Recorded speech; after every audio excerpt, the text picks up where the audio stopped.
and the average Joe was KV Pharmaceutical.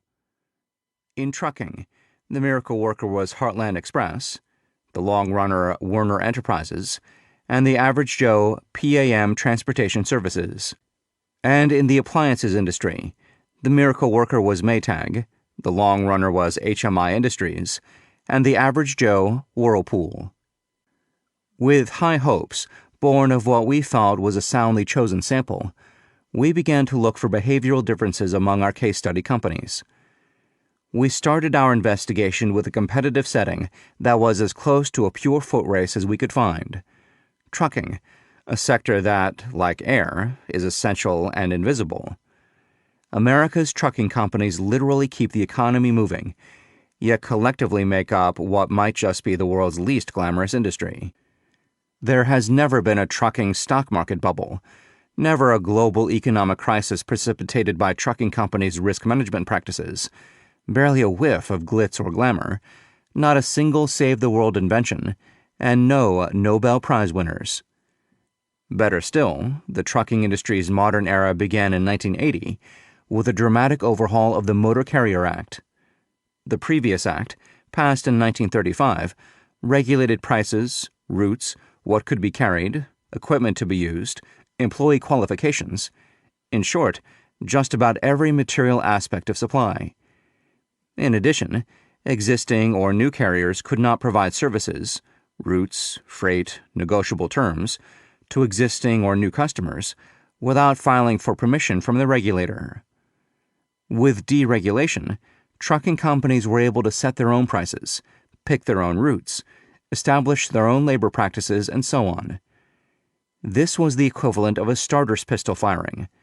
New entrants swarmed into the industry and demand exploded. Facing both heightened competition and opportunities to grow, every trucking company, new or old, faced difficult choices with no clear answers. Yet the elemental and uncomplicated structure of the industry would, we hoped, make it relatively easier for us to see more clearly how management, rather than external factors, affected company performance than if we started with a more complex industry. Our trio of trucking companies consisted of Heartland Express, Heartland, the Miracle Worker, Werner Enterprises, Werner, the Long Runner, and PAM Transportation Services, PAM, the Average Joe. These three were reasonably similar with respect to their size and services offered when the gun went off in 1980, and all three went public in 1986. By 2010, however, their paths had diverged significantly. All we needed to do was sort out what caused what and why. The effort just about broke us. Any single pairwise comparison suggested compelling, or at least reasonable explanations.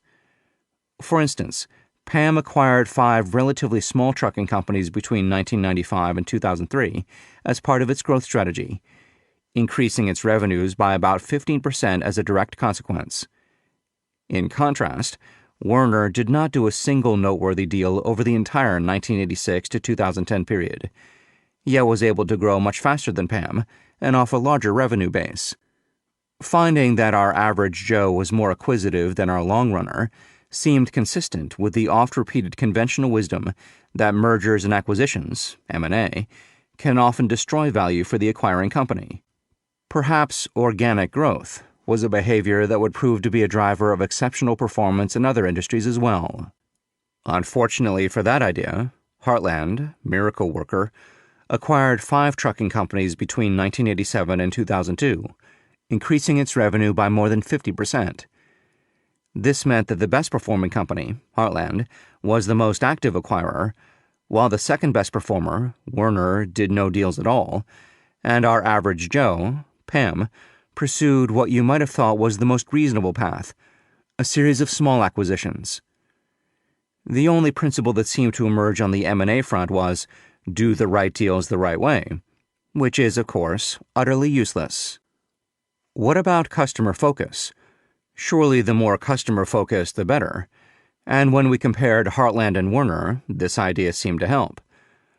Heartland concentrated on routes in the central Midwest of the United States, the country's heartland, and its top 5 customers routinely accounted for 40 to 60. To keep listening to this audiobook, I've left you a link in the description so you can do it at no cost thanks to Audible's 30-day free trial.